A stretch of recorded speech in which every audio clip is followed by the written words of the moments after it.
What if the stories passed down from ancient civilizations weren't just myths, but hidden records of something far more extraordinary?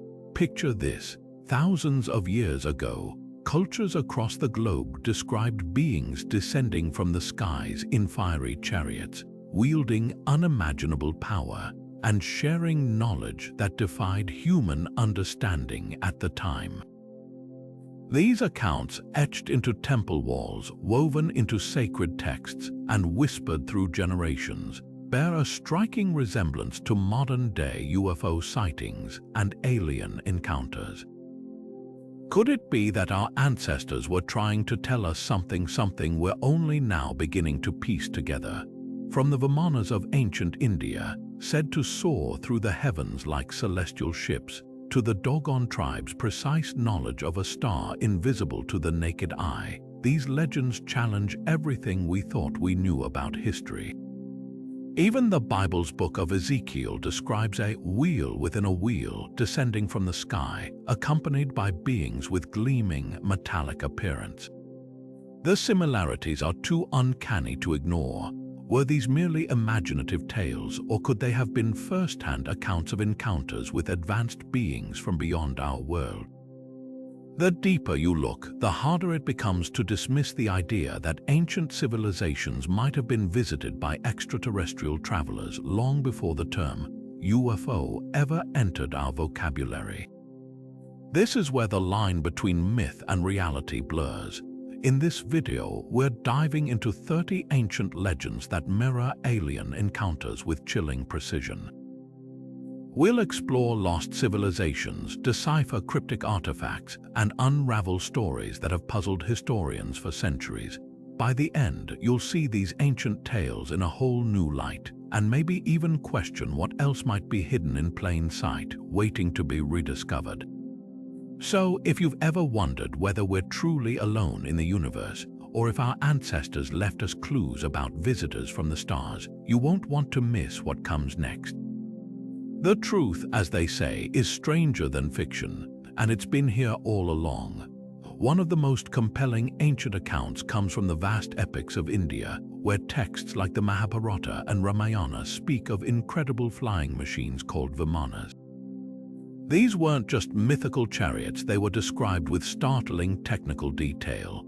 Some passages mention Vimanas powered by mercury vortex engines, capable of hovering, darting across continents, and even engaging in aerial dogfights. The ancient text known as the Sumerian Anunnaki goes further, outlining intricate mechanical designs, propulsion methods, and even safety precautions for pilots. It's hard to dismiss these descriptions as pure fantasy when they echo so clearly the advanced aerospace technology we're only now mastering. What's even more striking are the accounts of aerial warfare between these Vimanas, complete with weapons that sound eerily like modern energy beams. The Mahabharata describes a battle where one craft unleashed a projectile so powerful it reduced entire cities to ash, a passage some researchers compare to the devastating effects of nuclear explosions. How could ancient civilizations have imagined such precise details without some frame of reference? Skeptics argue these stories are symbolic or exaggerated, but the consistency across multiple texts raises questions. Then there's the case of King Ashoka, who allegedly formed a secret society to protect the knowledge of these flying machines, warning it was too dangerous for the uninitiated. If these were mere legends, why would a real historical ruler take such measures? The parallels between Vimanas and contemporary UFO sightings, unidentified objects performing impossible maneuvers defying gravity, are impossible to ignore.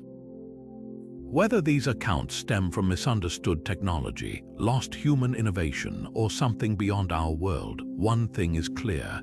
Ancient India may have witnessed something extraordinary, and they went to great lengths to preserve the memory of it. Now let's journey from the skies of ancient India to the heart of West Africa, where the Dogon people of Mali hold an astronomical secret that has baffled scientists for decades. This isolated tribe possesses detailed knowledge about the Sirius star system, knowledge that seems impossible without advanced instruments. According to their oral traditions passed down for generations, the Dogon were visited by otherworldly beings they call the Nommos. These entities, described as amphibious and fish-like, allegedly descended from the sky in a great vessel, bringing wisdom about the cosmos, the most astonishing part. The Dogon knew that Sirius, the brightest star in our night sky, has a dense, invisible companion star, Sirius B, long before modern telescopes confirmed its existence. They described it as incredibly heavy and small, characteristics that perfectly match what we now know about white dwarf stars. Even more remarkably, their mythology speaks of a third star in the system, a claim that some astronomers speculate could hint at an undiscovered Sirius C. How could a tribe with no written language or telescopic technology have such precise astronomical insights? Critics argue that the Dogon may have learned about Sirius B from Western visitors in the 20th century, but the depth of their traditions suggests otherwise. Their ceremonial artifacts, like the intricate Sirius-based calendars and ritual masks, depict celestial alignments that align with astronomical events spanning thousands of years. The Nommos weren't just casual visitors in their stories, they were teachers, imparting knowledge that the Dogon carefully preserved. Some researchers propose that these accounts could be remnants of an ancient, forgotten contact with an advanced civilization, terrestrial or otherwise. Others see parallels between the Nommos and similar amphibious deities in Mesopotamian and Sumerian myths, raising the possibility of a shared, ancient source for these stories. Whether the Dogon's wisdom came from extraterrestrial visitors, a lost human culture, or some yet unexplained phenomenon, their lore challenges the timeline of human discovery. It forces us to reconsider just how much our ancestors might have known and who or what might have taught them. This isn't just a story about stars. It's a mystery about memory, about how knowledge survives across centuries, and whether the cosmos has always been closer to humanity than we've been led to believe. The Dogon didn't just watch the night sky, they seem to understand it in ways that defy simple explanation. And that's what makes their legend one of the most compelling pieces of the ancient alien puzzle. The ancient Sumerians left behind some of the most puzzling records in human history, clay tablets filled with accounts of celestial beings who shaped civilization as we know it. These were the Anunnaki, described not as abstract deities but as physical entities who descended from the heavens to earth, specifically to a place they called Eridu. According to Sumerian texts, they arrived in need of one vital resource, gold. The tablets explain that the Anunnaki initially mined the gold themselves but later created humans to take over the labor. It's a staggering claim, one that blurs the line between mythology and something far more tangible. One of the most provocative voices on this subject was Zecharia Sitchin, a scholar who dedicated his life to translating these ancient texts. He proposed that the Anunnaki weren't mythological figures but actual extraterrestrial visitors from a planet called Nibiru, which he claimed orbits our solar system on a long, elliptical path.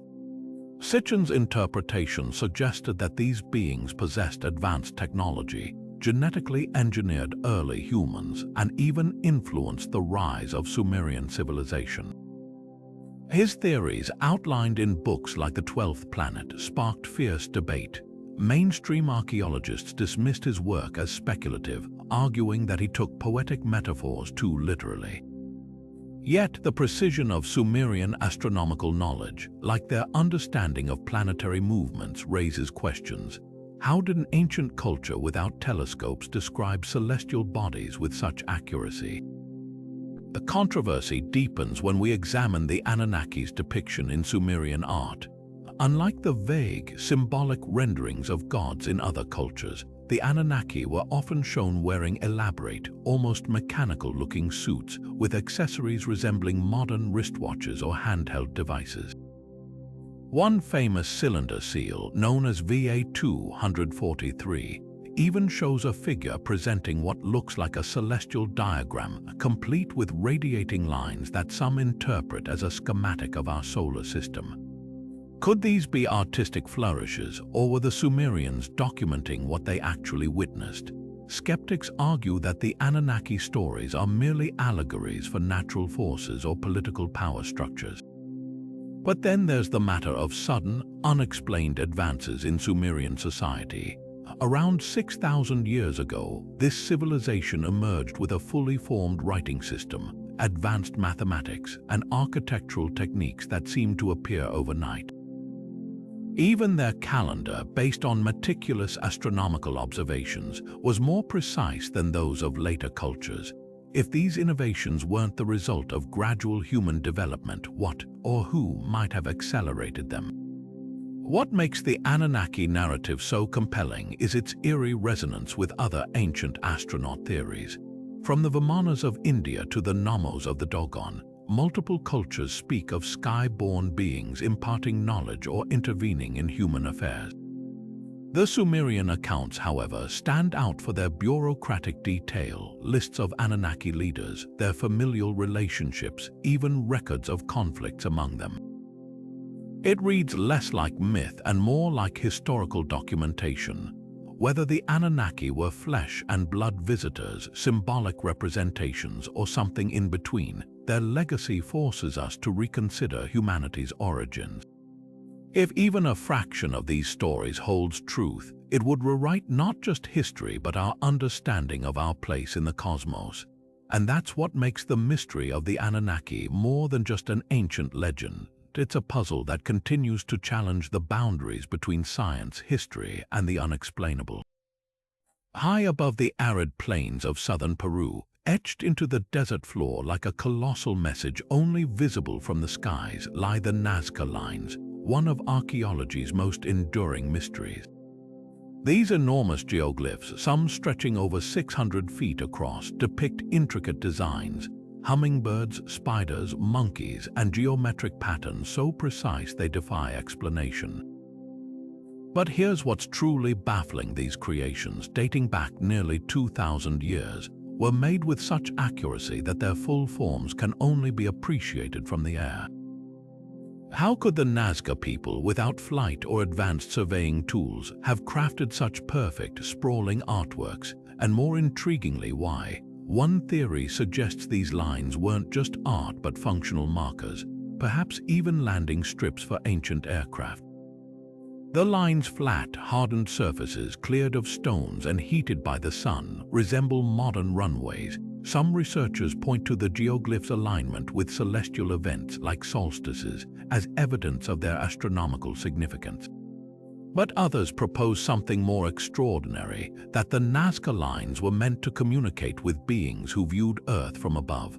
The sheer scale and precision imply an intention beyond human admiration. These designs seem crafted for an audience with an aerial perspective.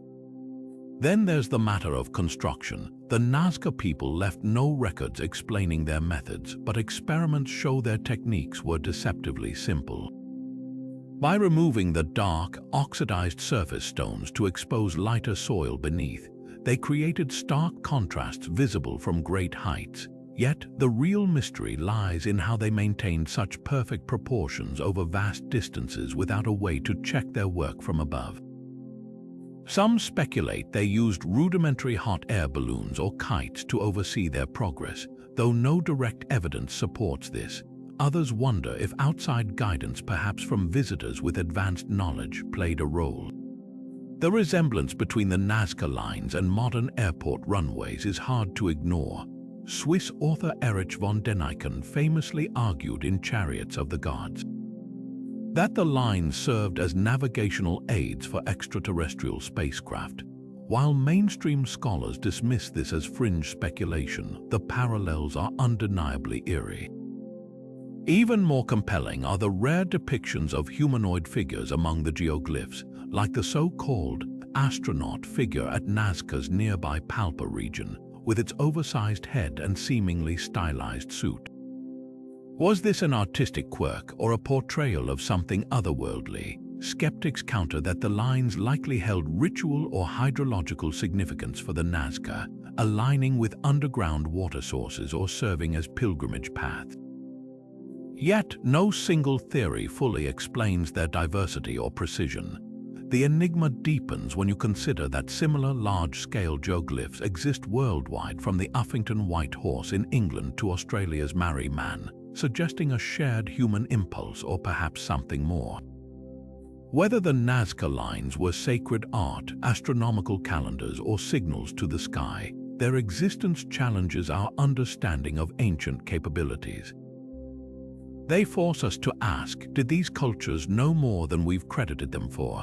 Or were they, as some legends imply, leaving messages for those who might one day return? The desert keeps its secrets, but the lines remain, waiting for us to decode their true purpose. Rising from the sands of Giza, the Great Pyramid stands as a monument to ancient ingenuity, or perhaps something even more extraordinary.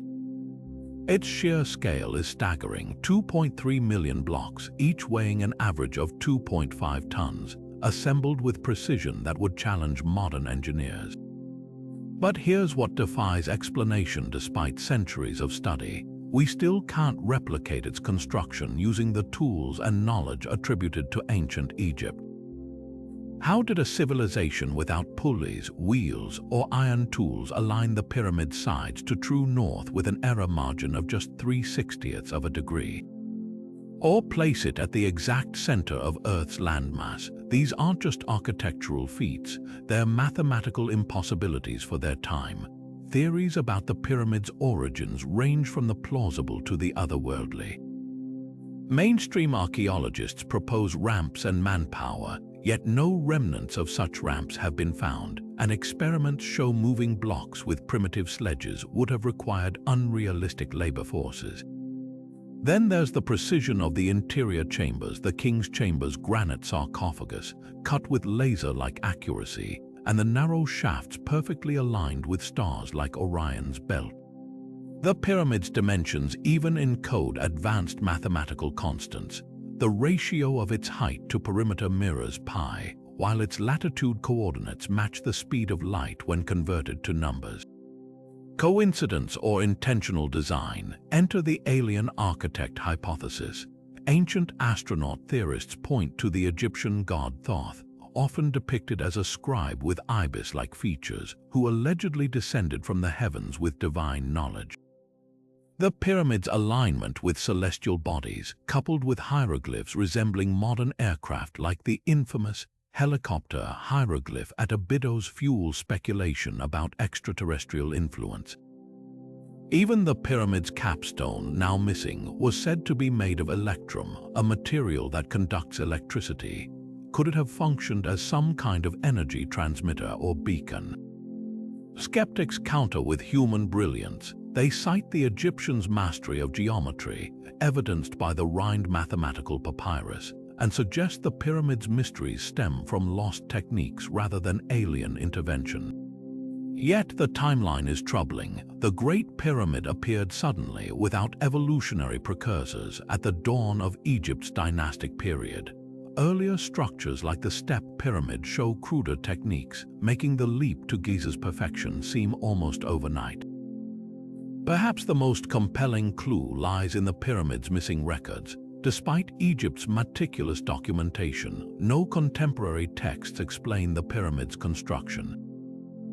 The only account comes from Herodotus, writing 2,000 years later, who claimed workers used machines to lift blocks, a detail that echoes oddly modern technology.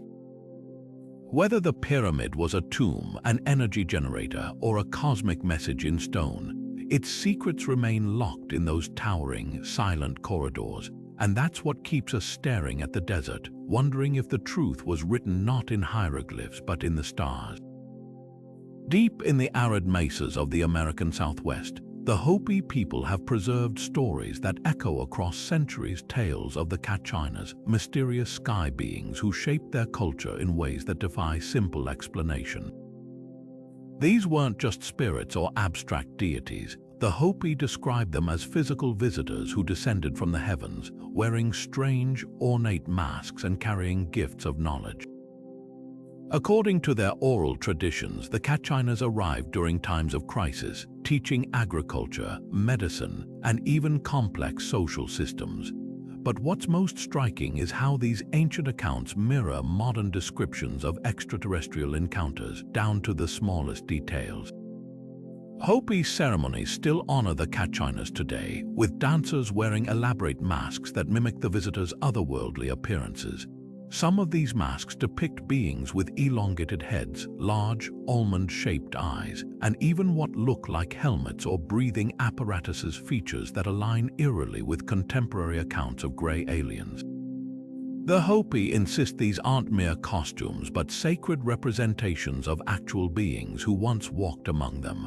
One particularly fascinating figure is the Star Kachina, said to herald a time of great purification when the Sky People will return. Could this prophecy hint at a future contact event, or is it a cultural memory of past encounters? The parallels don't stop there.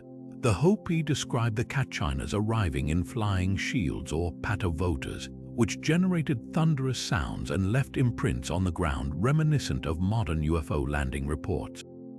Even their origin story speaks of a great migration guided by celestial signs, including a fiery blue star that led them to their homeland. Skeptics argue these tales are purely symbolic, but the Hopi's astronomical knowledge adds another layer of intrigue. Their calendar, based on precise celestial cycles, rivals the sophistication of ancient Egypt or Sumeria, yet they developed it in isolation. How did a desert tribe without written language or telescopes track planetary movements with such accuracy? Then there's the prophecy of the 9 signs, which the Hopi claim foretell humanity's destiny. Among these signs are descriptions of metal birds filling the sky, a gourd of ashes that scorches the land, a chilling metaphor for nuclear weapons, and a dwelling place in the heavens where people would live. These predictions, shared with outsiders in the mid-20th century, predate space travel and atomic technology by generations. Were the Hopi tapping into collective intuition, or had the Kachinas shared visions of the future? The most compelling aspect of the Kachina lore is its consistency. Unlike myths that evolve over time, Hopi elders maintain these stories have been passed down unchanged for millennia. Petroglyphs near their villages depict figures resembling the Kachinas alongside what some interpret as flying discs or celestial events. Even their creation story speaks of multiple worlds, each destroyed and rebuilt, a concept that mirrors modern scientific theories about cosmic cycles and planetary cataclysms. Whether the Kachinas were advanced extraterrestrials, interdimensional beings, or manifestations of a lost human wisdom tradition, their legacy challenges our understanding of history. The Hopi don't just remember these sky people, they await their return, a thread of anticipation woven into their daily lives. And that's what makes their stories more than folklore. They're a living testament to the possibility that we've never been alone, and that the answers might not lie ahead of us but in the whispers of the past. Ancient China's Yellow Emperor Huangdi reigns not just as a legendary ruler but as the center of one of history's most enigmatic encounters. According to 2,000-year-old texts, this mythical sovereign didn't merely rule. He ascended into the heavens aboard a towering, metallic dragon that roared with thunder and emitted blinding light. The Shiji, or Records of the Grand Historian, describes the dragon's scales as hard like polished bronze, moving with unnatural precision as it lifted Huangdi and 70 attendants skyward before vanishing into the clouds. What's astonishing isn't just the story itself, but the specifics. Ancient scribes documented the craft's features with mechanical clarity, noting its whirling wings and vibrating hum, details that align uncannily with modern aerospace technology. This wasn't a vague myth. The Kongzi Jiayu, another classical text, elaborates on the dragon's construction, describing it as a self-moving chariot with no visible harness or means of propulsion. Even more intriguing are accounts of the emperor's return visits, where he allegedly shared celestial knowledge blueprints for advanced weaponry, calendars aligning with cosmic cycles, and even surgical techniques far ahead of their time. Skeptics dismiss these as later embellishments, but the consistency across multiple ancient sources raises questions. Why would cultures separated by millennia independently describe aircraft-like technology unless they'd witnessed something extraordinary? Then there's the matter of Huangdi's ultimate fate.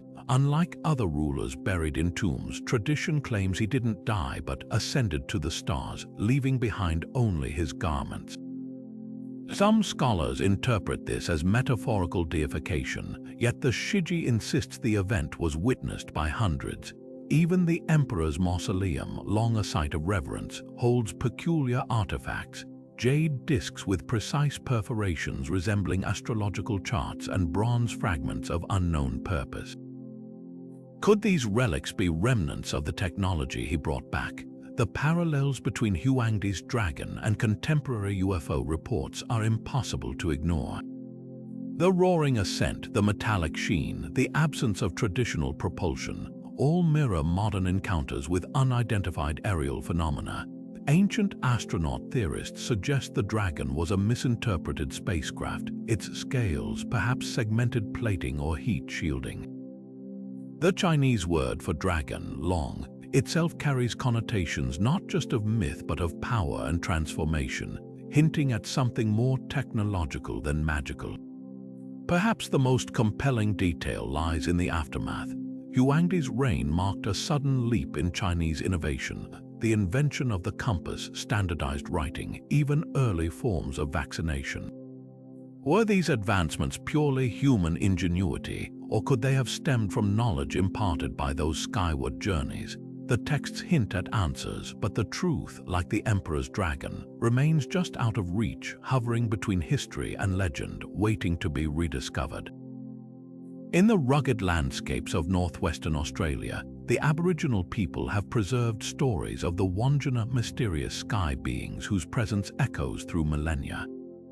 These aren't just spirits or deities, they're described as physical entities who descended from the clouds, their arrival marking a turning point in human history.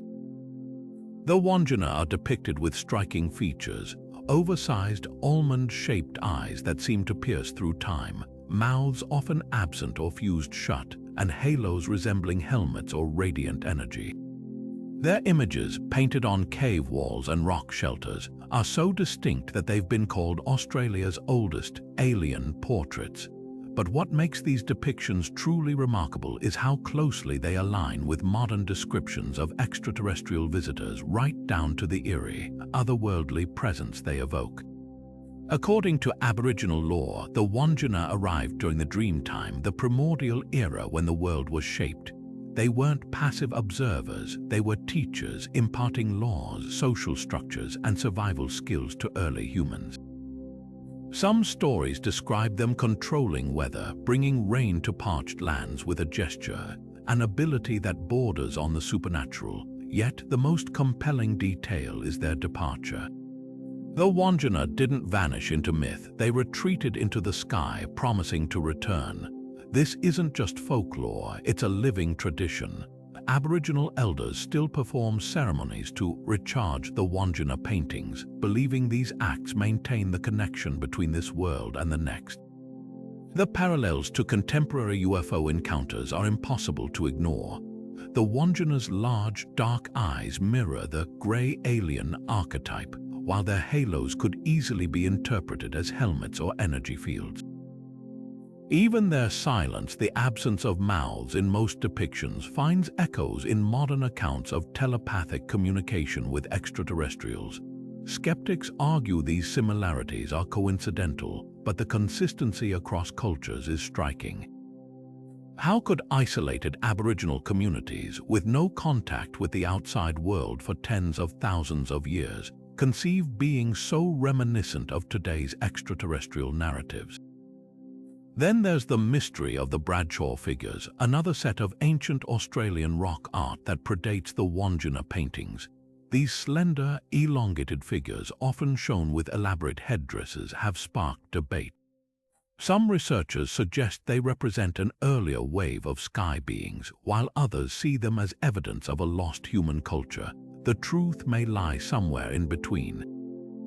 What's undeniable is that these artworks, scattered across remote outcrops, tell a story of contact, or at least a memory so powerful it demanded preservation. Modern science offers no easy explanations. The Wandjina's weather-controlling abilities could be symbolic, but Aboriginal oral traditions describe these events with tangible detail. Their knowledge of celestial cycles, encoded in songlines that map the stars, rivals the astronomical precision of ancient Egypt or Mesopotamia. Did the Wandjina bring this wisdom, or did their presence inspire humans to seek it? The answer might be hidden in those unblinking, oversized eyes staring out from the rock, as if waiting for us to finally understand. Whether the Wandjina were interdimensional travelers, advanced extraterrestrials, or manifestations of humanity's collective imagination, their legacy endures.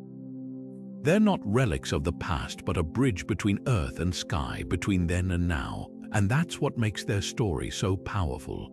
It's not just about who they were, but who we might become when they return. Among the towering pyramids of Mesoamerica, few figures loom as large as Kukulkan, the feathered serpent god whose legacy intertwines with the stars. Unlike traditional deities depicted as purely spiritual, Kukulkan's presence in Mayan texts and carvings suggests something far more tangible. Described as descending from the sky in a blaze of light, this entity didn't just inspire worship. He brought calendars, mathematics, and agricultural knowledge that propelled Mayan civilization to unprecedented heights. The most striking details emerge from the Popol Vuh, the sacred Mayan text, which recounts Kukulkan's arrival as a cosmic event, accompanied by thunderous sounds and a great wind that flattened trees. Witnesses described his vessel as a serpent of fire, its undulating movement mirroring the sinuous path of a falling star. Could this be poetic metaphor or a first-hand account of advanced propulsion?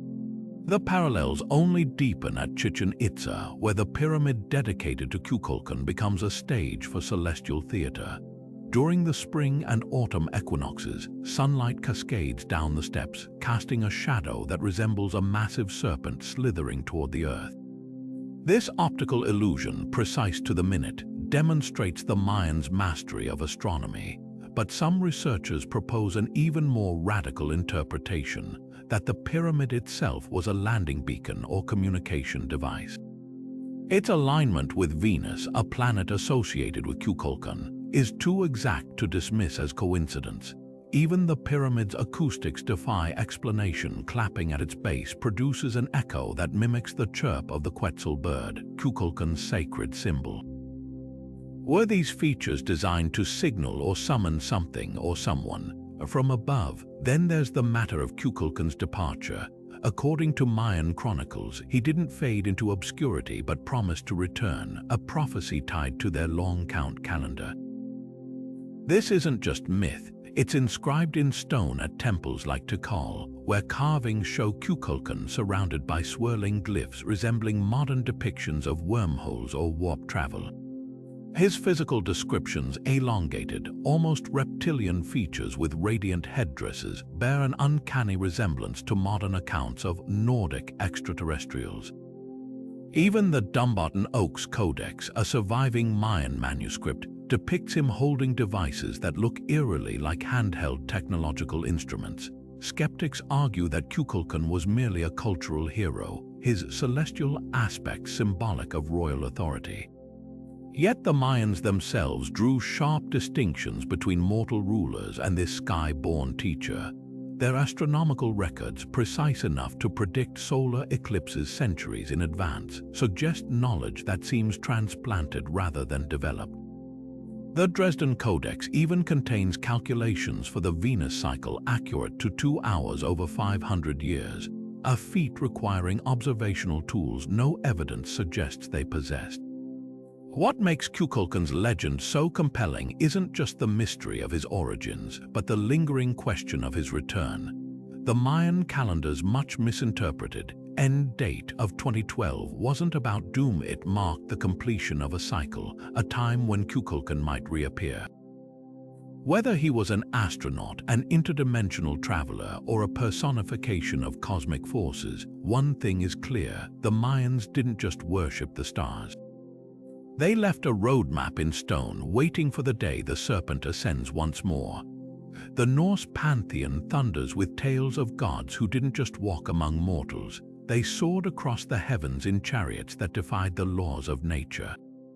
Take Thor, the hammer-wielding guardian of Asgard, whose chariot wasn't pulled by ordinary horses but by two giant goats named Tangrisnir and Tangjosta. Ancient texts describe this vehicle as capable of traversing the sky, leaving behind thunderous reverberations and flashes of light phenomena that sound less like mythological embellishments and more like eyewitness accounts of advanced aerial craft.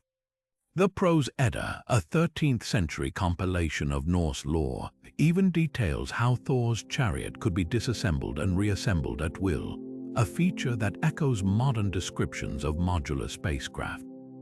Were these stories merely symbolic, or could they hint at encounters with technology far beyond Viking comprehension? Odin, the All-Father, presents an even more tantalizing case. Unlike Thor's roaring chariot, Odin traveled in a sleek, silent vessel called Skidbladnir, crafted by dwarven smiths and said to fold small enough to fit in a pocket yet expand to carry entire armies. The poetic Edda claims this ship always found favorable winds, navigating the skies with uncanny precision, almost as if guided by an invisible force. Even more intriguing is Odin's infamous Wild Hunt, a spectral procession across the night sky, which some researchers link to medieval European reports of phantom aerial fleets. Skeptics argue these descriptions reflect shamanic journeys or astral projection, but the consistency across sagas suggests something more concrete. Then there's Freyja, the goddess of love and war, who possessed a cloak of falcon feathers allowing flight, a motif recurring in global myths as suits or devices enabling aerial travel. Her chariot, pulled by cats, might seem whimsical, but consider this. Norse artisans frequently depicted these felines with elongated, almost mechanical limbs, and their purring was said to resonate like distant engines. Could these details be cultural interpretations of unfamiliar technology? The Vikings weren't just storytellers, they were meticulous observers. Their navigational prowess, evidenced by sunstones and compass-like devices, shows an acute awareness of the skies.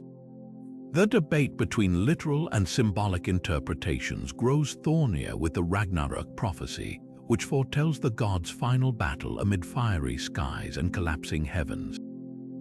Traditionalists view this as cosmic allegory, but ancient astronaut theorists point to its resemblance to nuclear or orbital warfare. The Völuspá, an Old Norse poem, describes stars falling like embers and flames swallowing the world tree, imagery uncomfortably close to modern visions of apocalyptic asteroid strikes or plasma weapons. What's often overlooked is the Norse emphasis on direct interaction between gods and humans. Unlike distant deities of other cultures, Odin and Thor routinely walked villages, shared feasts, and even sired offspring with mortals. This intimacy suggests these beings weren't abstract spirits but tangible entities, perhaps visitors whose advanced abilities inspired divine status. Consider the T-Yengvid image stone from Sweden, which depicts a figure on an 8-legged horse, Odin's Sleipnir, surrounded by swirling patterns resembling modern depictions of wormholes or warp fields. The Norse didn't just worship the sky, they seemed to know it in ways that defy simple explanation. Their myths, rich with mechanical details and aerodynamic descriptions, challenge us to reconsider where legend ends and something far more extraordinary begins. Whether these stories stem from misunderstood technology, celestial phenomena, or actual contact, one thing is clear. The Vikings' gods didn't just belong to the earth, they rode the heavens, leaving behind echoes that still resonate in our search for the unknown. Long before modern science sought to explain humanity's origins, the Babylonians carved their own answer into clay stories of the Apkallu, 7 celestial sages who emerged from the waters of the Persian Gulf to civilize a primitive world. These weren't ordinary teachers. Cuneiform tablets describe them as hybrid creatures, human in form but clad in scaly, fish-like cloaks, with heads resembling the gaping mouths of deep-sea creatures. The most startling detail, texts like the Bit Messeri insist these beings didn't evolve on Earth, they were sent by the god E, descending from the stars in the east to impart forbidden knowledge. The Apkallu's legacy is etched into Babylonian art with eerie consistency. Cylinder seals depict them handing tools to rudimentary humans, not just plows or hammers, but objects resembling astrolabes and geometric instruments. One famous relief from the Assyrian city of Nineveh shows an Apkallu holding what looks like a handheld device emitting streams of water or energy, while cuneiform captions describe their ability to calm storms and command the heavens. Skeptics dismiss these as symbolic representations of priestly rituals, but the precision is unsettling. Why would artists repeatedly portray these sages with such distinct, almost biomechanical features unless they were documenting something extraordinary? Their teachings transformed Mesopotamia. Ancient texts credit the Apkallu with introducing agriculture, law, and most controversially, advanced mathematics, including the base 60 system that underpins our modern clocks and geometry. The Enuma Anu Enlil, a Babylonian astronomical manual, contains eclipse predictions accurate to within minutes, yet it claims this knowledge originated with the Apkallu. Even the layout of cities like Babylon mirrors celestial patterns, with ziggurats aligned to star systems the naked eye couldn't resolve. How could a civilization without telescopes achieve such feats? The parallels to other cultures are impossible to ignore. The Apkallu's fish-like forms echo the Nommos of the Dogon and the amphibious Ons of Sumerian lore entities who likewise emerged from water to teach humanity. Their headdresses, depicted as segmented helmets in some carvings, bear a striking resemblance to modern diving suits or even astronaut gear. The Epic of Era, a Babylonian poem, describes the Apkallu's eventual departure in a vessel of shining bronze that vanished into the upper sea, a phrase some interpret as the cosmos. What makes the Apkallu legend so compelling is its bureaucratic detail. Unlike vague myths, Babylonian king lists meticulously record the reigns of rulers who allegedly served alongside these sages, blending history with the supernatural. The Yoruk list of kings and sages even notes periods when the Apkallu slept among men, hinting at cycles of contact rather than a single visitation. Were these accounts pure fantasy, or could they preserve fractured memories of an advanced intervention? The answer might lie beneath the waves where the Apkallu first emerged and where their secrets may still wait. Long before the Emerald Hills of Ireland were dotted with castles, ancient texts tell of the Tuatha De Danann, a mysterious race whose arrival rewrote the island's history. The Lebagabola Iren, an 11th century compilation of Irish lore, describes them descending from the sky in dark clouds, landing on a mountain in what's now County Kerry. But these weren't ordinary clouds. The texts specify they brought darkness over the sun for 3 days, suggesting something far more tangible, perhaps flying vessels obscured by smoke or propulsion. Witnesses claimed the Tuatha De Danann emerged from these clouds as if stepping through a doorway, their forms radiant with an otherworldly glow. What sets this legend apart is the Tuatha De Danann's undeniable technological edge. Unlike typical mythological beings, they were said to wield 4 sacred treasures: the Lea Fail, a stone that roared when touched by a rightful king; the unstoppable spear of Lug, the sword of light that could cut through any armor; and the cauldron of Dagda, which endlessly replenished food. These artifacts, described with mechanical precision, sound less like magical talismans and more like advanced tools, a resonant stone perhaps functioning as a genetic or biometric validator, or a cauldron employing molecular replication.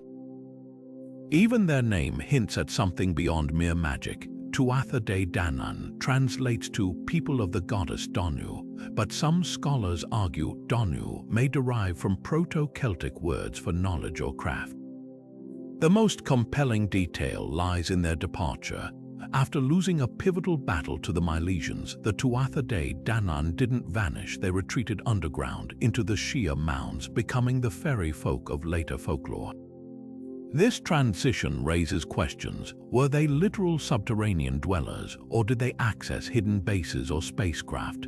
Irish countryside traditions speak of fairy forts, circular earthworks avoided by locals for fear of disturbing their otherworldly inhabitants.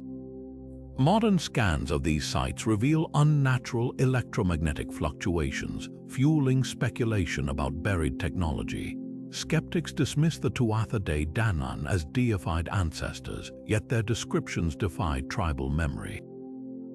The Book of Invasions details their mastery of medicine, including surgical techniques to restore limbs, and their ability to manipulate fog, a trait mirrored in modern reports of UFOs generating cloaking fields.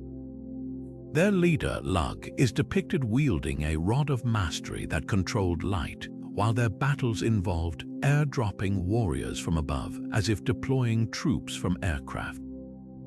What's often overlooked is their global resonance. The Tuatha De Danann's airborne arrival aligns with the Vimanas of India and the sky chariots of Norse myth, while their eventual concealment echoes the Hopi Sky or the Wandjina's retreat. These threads suggest a pattern, not isolated myths, but fractured memories of a shared, ancient encounter. Whether the Tuatha De Danann were interdimensional travelers, extraterrestrial colonists, or a lost human civilization, their legacy lingers. The very landscape of Ireland whispers their secrets, waiting for us to listen. The story of Hiroshima Taro reads like something torn from the pages of modern science fiction rather than an 8th century Japanese folktale. According to the legend, this humble fisherman rescued a turtle from torment, only to be rewarded with a journey to the legendary Ryugu-jo, an underwater palace where time itself seemed to bend. But what's truly fascinating isn't just the tale's fantastical elements. It's how uncannily it mirrors contemporary accounts of alien encounters and hidden civilizations. When Hiroshima arrived at the palace, he found a realm of impossible beauty, bathed in an otherworldly glow, inhabited by beings who defied aging. The palace's ruler, Princess Ottoheim, gifted him a mysterious box with a strict warning never to open it. Centuries later, this detail sends chills down the spines of UFO researchers who point to similar warnings in abduction accounts about forbidden knowledge or star boxes that alter reality. The parallels only grow stranger. Upon returning to his village, Hiroshima discovered that 300 years had passed in what felt like days, a time dilation effect eerily reminiscent of modern reports from those who claim to have boarded unidentified craft. The tale takes an even darker turn when he impulsively opens the box, releasing a cloud that ages him instantly to dust. Compare this to 20th century accounts of accelerated aging among alleged UFO contactees, or even the cryptic warnings from figures like Philip Corso, who suggested that extraterrestrial technology could manipulate time itself. Skeptics dismiss these connections as coincidental, but the consistency is unsettling. How could an ancient Japanese folktale contain narrative beats that wouldn't enter mainstream UFO discourse for over 1,000 years? This is where the hollow Earth theory surfaces. Some researchers propose that Ryugu-jo wasn't a mythical palace but an interdimensional gateway or an underground or underwater alien base. The Ainu, Japan's indigenous people, have their own legends of reptilian beings dwelling beneath the islands, while Shinto traditions speak of Ni-no-Kuni, a shadowy realm beneath the earth accessed through caves and whirlpools. These accounts converge with global hollow earth lore, from Tibetan stories of Shambhala to Admiral Baird's disputed claims of polar openings. Even the palace's name, Ryugu-jo, Dragon Palace Castle, hints at something far older and more complex. Dragons in Asian mythology often symbolize primordial, cosmic forces rather than mere monsters. Modern expeditions add fuel to the mystery. Sonar scans off Japan's coast have revealed underwater megalithic structures near Yonaguni, their geometric precision defying natural explanation. Could these be the ruins of Ryugu-jo, or another node in a global network of submerged alien outposts? The late Dr. Masaru Emoto, famed for his water crystal experiments, theorized that such sites might harness the piezoelectric properties of underwater quartz, potentially explaining the palace's legendary luminescence. Whether Yorishima Taro's story is a garbled account of an ancient encounter, a metaphor for spiritual awakening, or something beyond our current understanding, its echoes persist. From Hollywood's Pacific Rim to anime like Ponyo, Ryugu Joe keeps resurfacing in popular culture, as if the collective unconscious can't quite let it go. And that's the hallmark of truly enduring mysteries. They refuse to stay buried, just like the secrets that might still lie beneath the waves. Ancient Greek mythology tells the harrowing tale of Phaethon, a mortal who dared to steer the sun god Helios's blazing chariot across the sky with disastrous consequences. At first glance, this seems like a classic cautionary fable about hubris, but when you examine the details through a modern lens, something far more unsettling emerges. The descriptions in Ovid's Metamorphoses go beyond poetic metaphor, painting a vivid picture of a vehicle that behaves less like a horse-drawn carriage and more like a malfunctioning spacecraft careening out of control.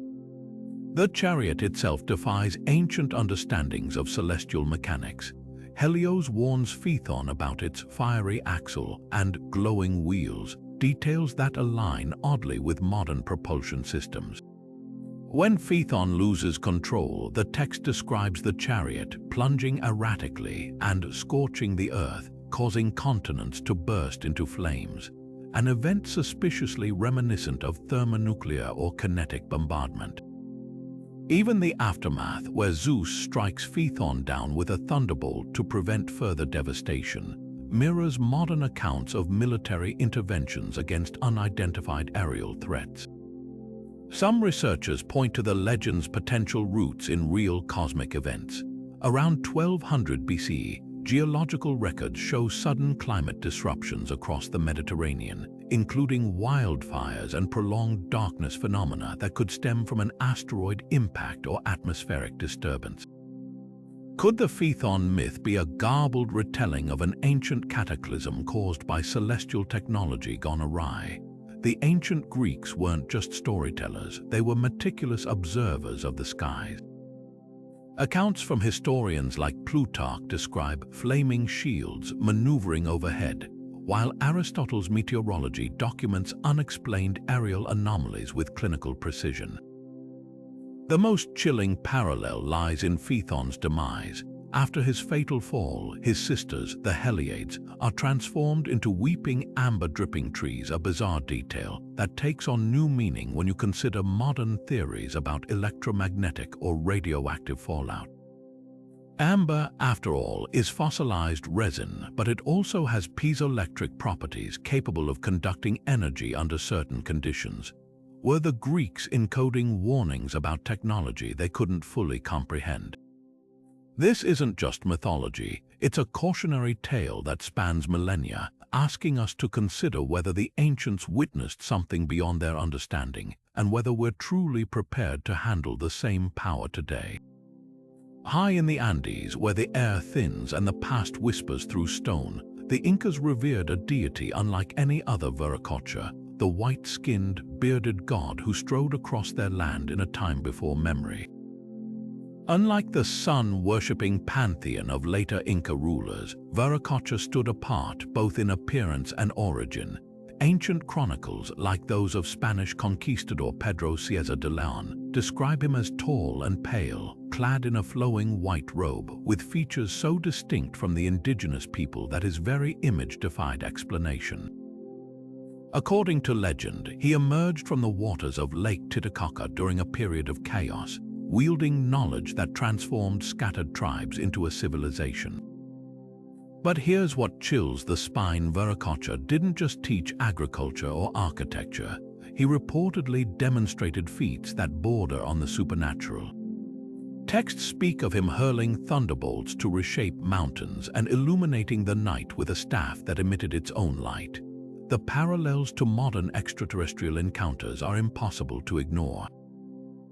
Viracocha's sudden appearance, advanced technology-like abilities, and eventual departure across the Pacific, promising to return mirror the archetypal ancient astronaut narrative found in cultures worldwide. Even his name holds clues. Viracocha may derive from the Quechua words wira, fat or foam, and cocha, lake, hinting at his aquatic origins, but some linguists propose a more startling connection.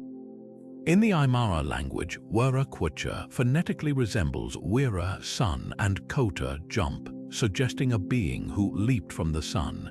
Could this be a cultural memory of a craft descending in fiery brilliance? The mystery deepens when we examine the megalithic ruins Viracocha allegedly inspired. Sites like Puma Punku and Tiahuanaco feature precision-cut stones weighing hundreds of tons, fitted together with seams so tight not even a razor blade slips between them. The granite blocks appear melted or molded, a technique mainstream archaeology can't replicate with Bronze Age tools. Local oral traditions insist these structures weren't built by human hands but by Viracocha's helpers, described as smaller beings who moved stones with sound. This eerily echoes modern accounts of anti-gravity technology or acoustic levitation experiments. The most provocative twist, Viracocha wasn't alone.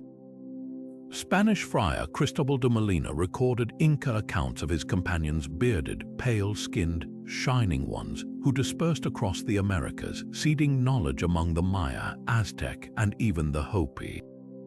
This isn't isolated lore. The Aztecs awaited the return of Quetzalcoatl, a feathered serpent god described with nearly identical features. In North America, the Mandan tribe spoke of a white, robed culture bringer named Numacachi. Even Polynesian myths recall tall, light-skinned visitors from the East. Skeptics argue these stories reflect post-colonial influences or the remnants of early European contact, but the timelines don't align. Viracocha legends predate the Spanish by centuries, carved into temple walls and woven into the Incas' sacred quipu knot records. Anthropologist Thor Heyerdahl famously proposed that a seafaring Caucasian people could have reached the Americas millennia before Columbus, citing the Kon-Tiki expedition as proof. Yet, genetic studies complicate the picture. While some Andean mummies show atypical haplogroups, no definitive evidence explains the ubiquity of the white god motif.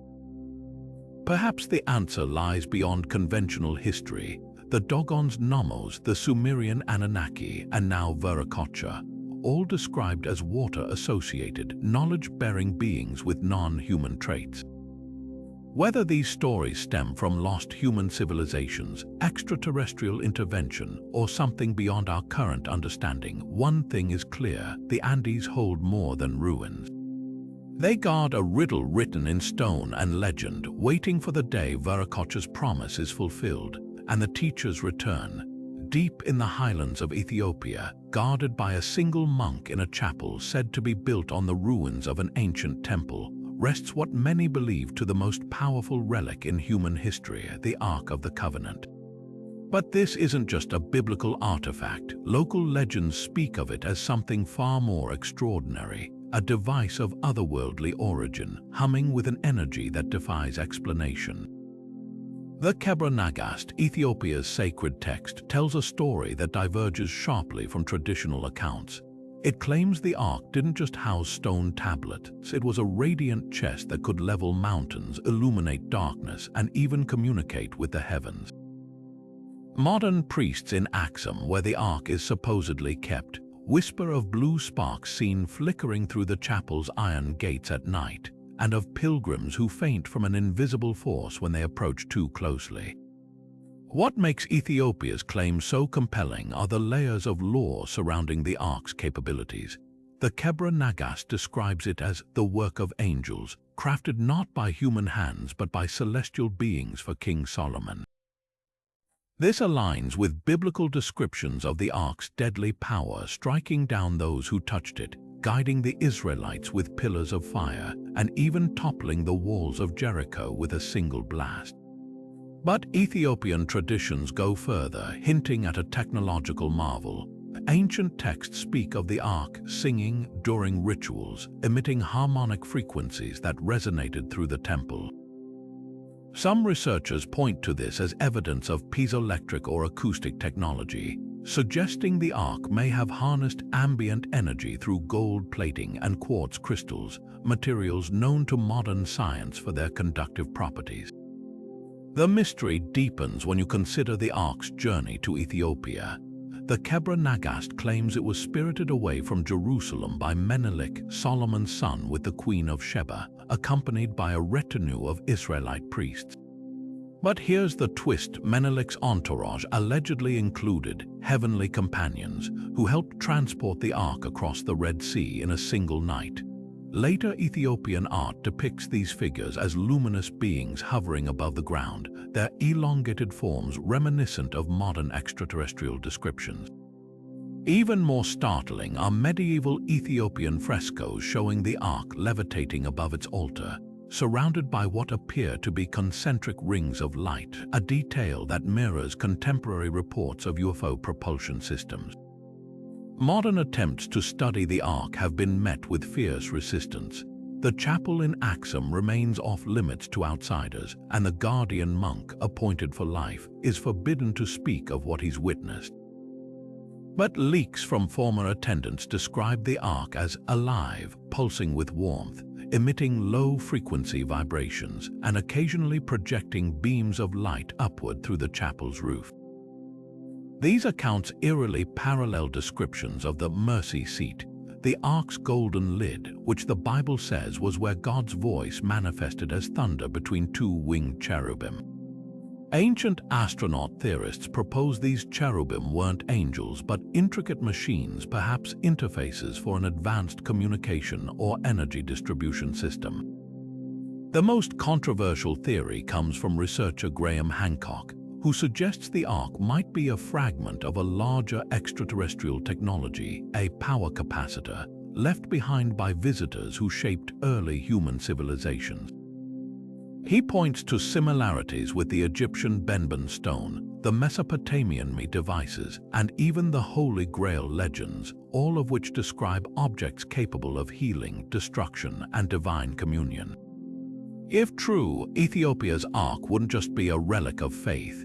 It could be a key to understanding humanity's forgotten relationship with the stars. Whether divine or extraterrestrial, one thing is certain: the Ark's legend endures because it taps into something primal, a memory of technology so advanced it blurred the line between magic and science. And as long as that chapel in Axum stands guarding its secret, the world will keep wondering what truly rests inside and who or what placed it there. Across the vast expanse of the Pacific, the Polynesian people tell of the Hanau Ep, the long-eared gods who once walked among them. These enigmatic figures, described with elongated skulls stretching far beyond natural human proportions, weren't just mythic rulers. According to oral traditions passed down through generations, they arrived from distant lands, bearing knowledge so advanced it transformed island societies overnight. Legends speak of the Hanau Ep teaching celestial navigation, enabling Polynesians to traverse thousands of miles of open ocean with pinpoint accuracy, a feat modern science still struggles to fully explain. Their physical descriptions are even more striking: towering stature, luminous eyes, and those unmistakable elongated heads, which some researchers argue mirror the gray alien archetype found in contemporary UFO encounters. The mystery takes a tangible turn when examining archaeological discoveries across Polynesia. On the island of Rapa Nui, better known as Easter Island, excavations have unearthed skulls with abnormally extended craniums, some nearly 2 feet long. Unlike the artificially deformed skulls found in cultures like the Paracas of Peru, these specimens exhibit natural cranial expansion, raising questions about their origins. Local lore insists these remains belong to the Hanau Ep, who were eventually driven into hiding after conflicts with shorter-eared tribes. But where did they go? Some accounts claim they retreated underground, while others suggest they departed across the sea in flying canoes that pierced the clouds. Similar threads appear in Maori traditions of New Zealand, where the Patupeaha, pale-skinned, elongated beings, are said to have taught advanced agricultural techniques before vanishing into misty mountains. Hawaiian legends describe the many-hewn, small-statured but large-headed builders who erected intricate structures in a single night, much like Europe's fairy lore or the dwarven smiths of Norse myth. The consistency of these descriptions across isolated island cultures is difficult to dismiss as coincidence. What's often overlooked is the Hanau Ep's alleged connection to the cosmos. Polynesian star charts used for navigation include references to the long-eared one's path, a celestial route some interpret as a star map pointing to their homeland. Could these gods have been interstellar travelers, their elongated skulls adapted for higher intelligence or different atmospheric conditions? Modern ufologists note that elongated heads are a recurring feature in abduction accounts, with some claiming these beings possess telepathic abilities, a trait also attributed to the Hanau Ep in Polynesian stories. The debate intensifies when considering the biological implications. Mainstream anthropologists argue the skulls result from cultural head-binding practices, yet the Rapa Nui specimens lack flattening marks. Genetic testing remains inconclusive, but preliminary studies suggest some skulls contain DNA anomalies not found in modern Polynesian populations. Whether these beings were a lost human subspecies, extraterrestrial visitors, or a metaphorical representation of ancestral wisdom, their legacy endures. The Hanau Ep didn't just leave behind skulls, they left a puzzle etched in bone and legend, daring us to question who truly mastered the Pacific first. Across the Great Plains and into the Black Hills, Lakota elders have preserved stories of the Star People, celestial beings who descended from the night sky in glowing orbs, bringing wisdom that shaped the very fabric of Native American spirituality. These weren't fleeting encounters. According to oral traditions passed down through generations, the Star People, or Wakan Tanka, were teachers who walked among tribes, imparting knowledge of healing herbs, celestial cycles, and the sacred interconnectedness of all life. What's striking isn't just the reverence for these visitors, but the uncanny parallels between their descriptions and modern UFO sightings. The Lakota speak of silent, disc-shaped crafts that hovered above ceremonial grounds, emitting beams of light that left the grass untouched but filled witnesses with a sense of profound awakening. These accounts aren't isolated. The Zuni people of the Southwest tell of the Kachina's celestial origins, while the Hopi describe their own star Kachina as a harbinger of purification and renewal. Even the Cherokee have legends of the Ani-Huntakwalaski, or thunder beings, who traveled in fiery sky canoes and shared secrets of astronomy. The consistency of these narratives, spanning tribes separated by vast distances, suggests something more than cultural archetypes. These stories may hold fragments of a shared experience, one that transcends time and geography. The prophecies tied to these encounters add another layer of mystery. Lakota holy man Black Elk famously spoke of a bowl of dust that would one day blacken the sky, a vision some interpret as nuclear fallout or environmental collapse. He claimed this warning came directly from the Star People, who foresaw humanity's crossroads. Similarly, the Hopi prophecy of the blue star Kachina describes a celestial sign heralding a period of great upheaval before a new era of harmony. When you compare these predictions to contemporary concerns about climate change or global conflicts, the overlap is unsettling. Modern-day reservations have become hotspots for UFO activity, adding weight to these ancient accounts.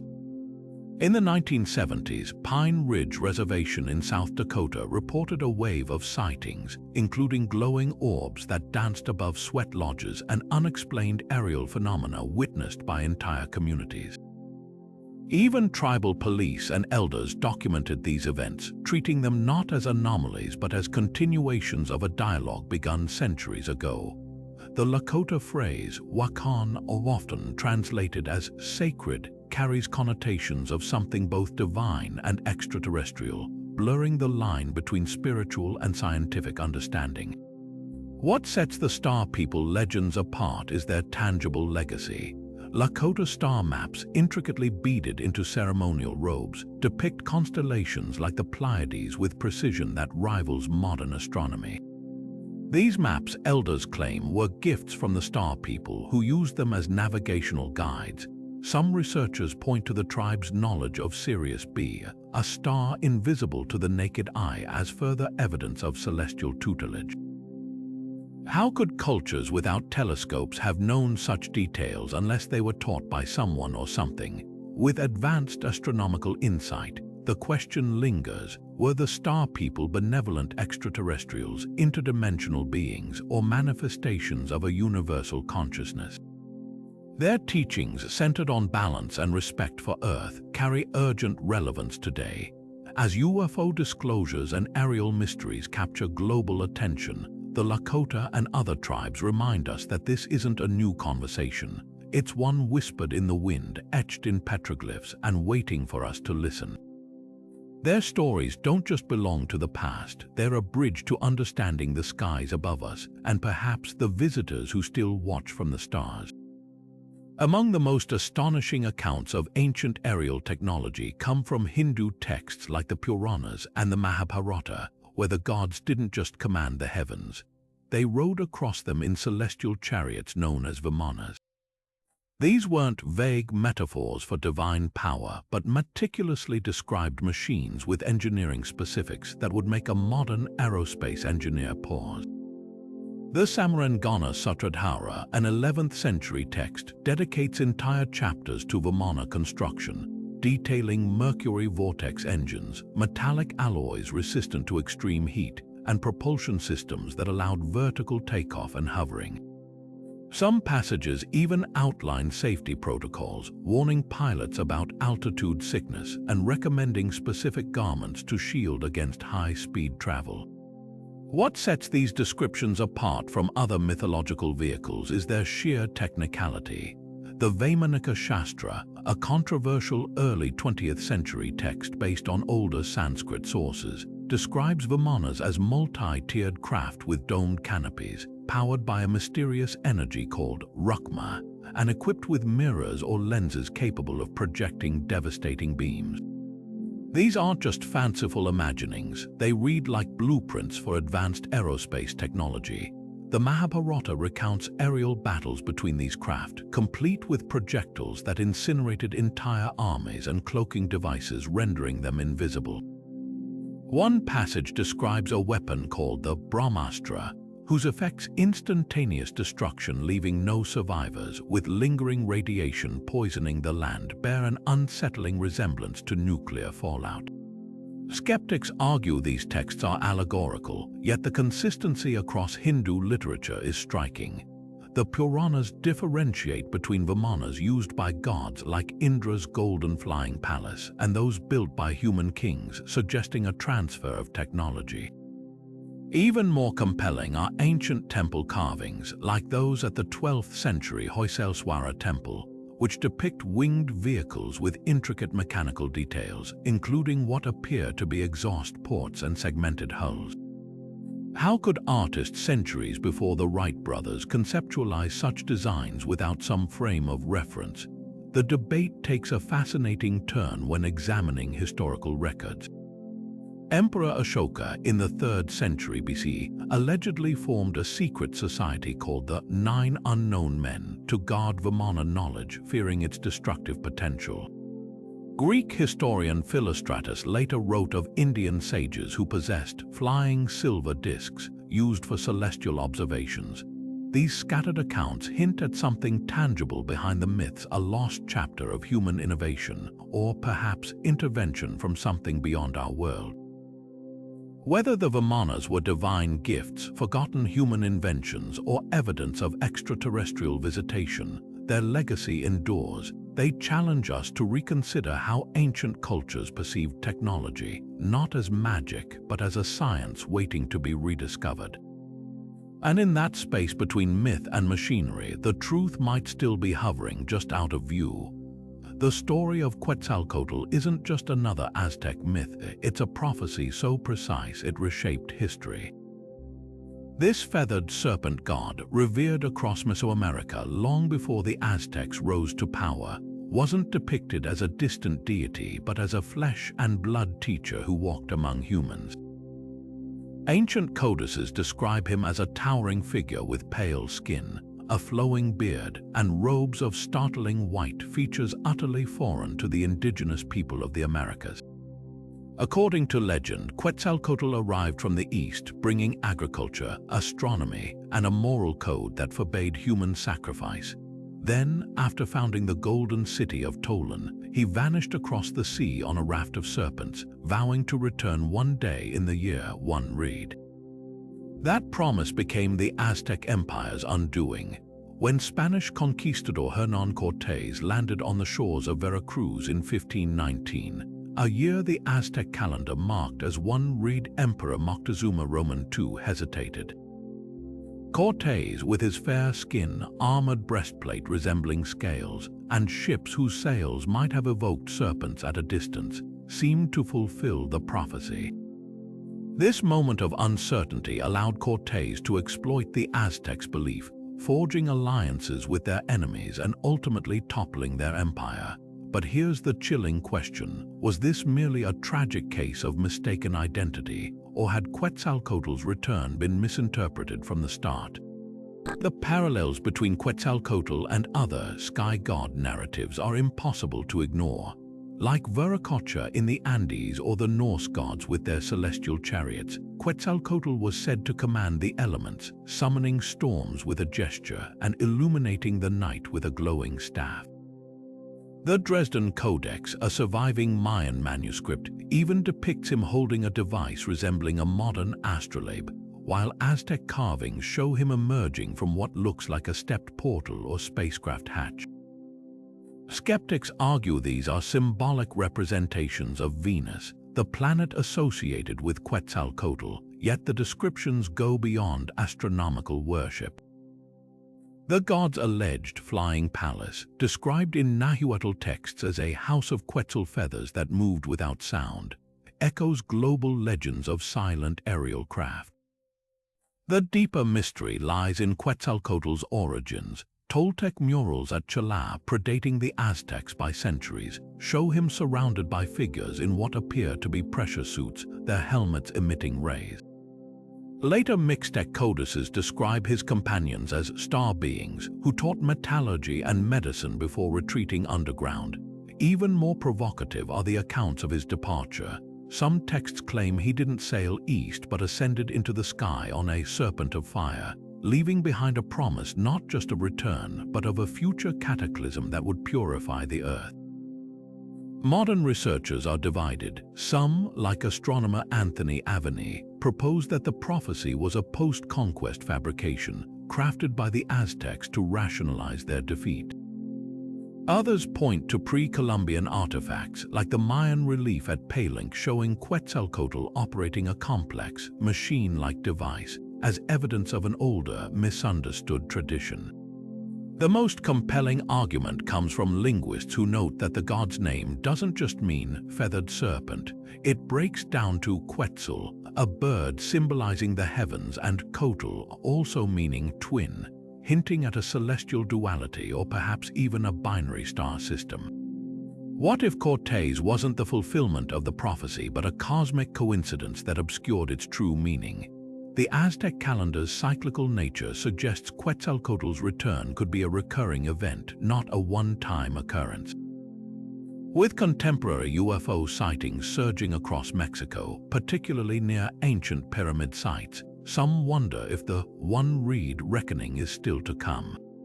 Whether the god was an extraterrestrial visitor, a visionary leader from a lost civilization, or a symbol of humanity's longing for guidance, his legacy endures not as a myth, but as a warning etched in stone. The sky gods might not be done with us yet. The next time they return, will we recognize them or repeat history's fatal mistake? High in the isolated mountains of Tibet, a discovery was made in 1938 that would become one of archaeology's most hotly debated mysteries: the Dropa stones. According to reports, Chinese archaeologist Kai Pu-te uncovered a series of perfectly circular stone discs in a remote cave system, each roughly 12 inches in diameter with a hole at the center. At first glance, they resembled primitive wheels or ritual objects, but closer inspection revealed something far stranger: tiny spiral grooves radiating from the center, inscribed with microscopic hieroglyphs unlike any known language. Even more perplexing were the skeletal remains found nearby, small, fragile bodies with oversized skulls, their stature unlike any known human or primate species. The real controversy began when a team of researchers, led by Russian scientist Dr. Vyacheslav Sazev, claimed to have deciphered portions of the stone's inscriptions in the 1960s. The translated text allegedly told an astonishing story. 12,000 years ago, a crashed spacecraft carrying the Dropa people, described as thin, frail beings with large heads and weak bodies, became stranded on Earth. Unable to repair their vessel, they sought refuge in the caves, where they were eventually hunted and killed by local tribes. The stones, according to the translations, were their final message, a plea for understanding left behind for future generations. Skeptics have dismissed the Dropa stones as an elaborate hoax or misidentified artifacts. Mainstream archaeologists point out that no credible photographic evidence of the original cave site or skeletal remains has ever been produced, and the discs themselves have largely vanished from public scrutiny.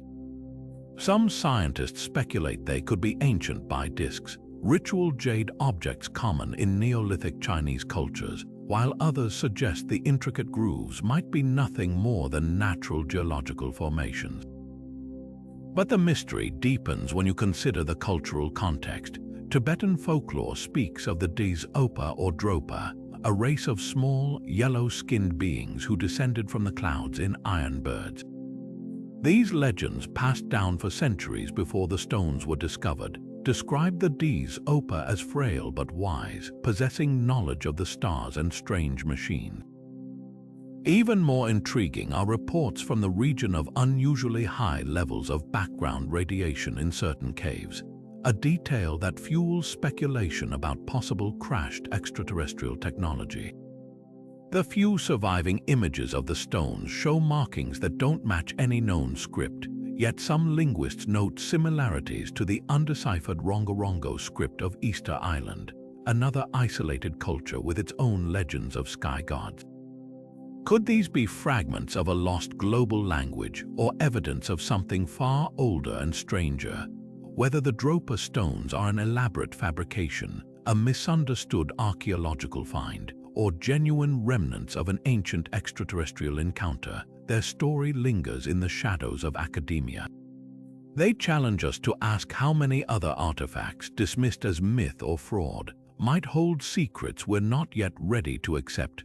Until the stones resurface for proper study, their truth remains carved in indecipherable spirals, waiting for someone to finally unravel their message. Few creatures of myth burn as brightly in the imagination as the Slavic firebird, a radiant, winged entity whose feathers shimmer like captured starlight and whose very presence ignites the night. At first glance, this legendary being seems like pure fantasy, a symbol of divine favor or a metaphor for the unattainable. But when you peel back the layers of folklore, something far more intriguing emerges. Tales from Russia to the Balkans describe the firebird not just as a poetic emblem, but as a physical phenomenon. Witnesses spoke of a blazing object streaking across the heavens, leaving trails of sparks in its wake, capable of vanishing in an instant or hovering silently above villages.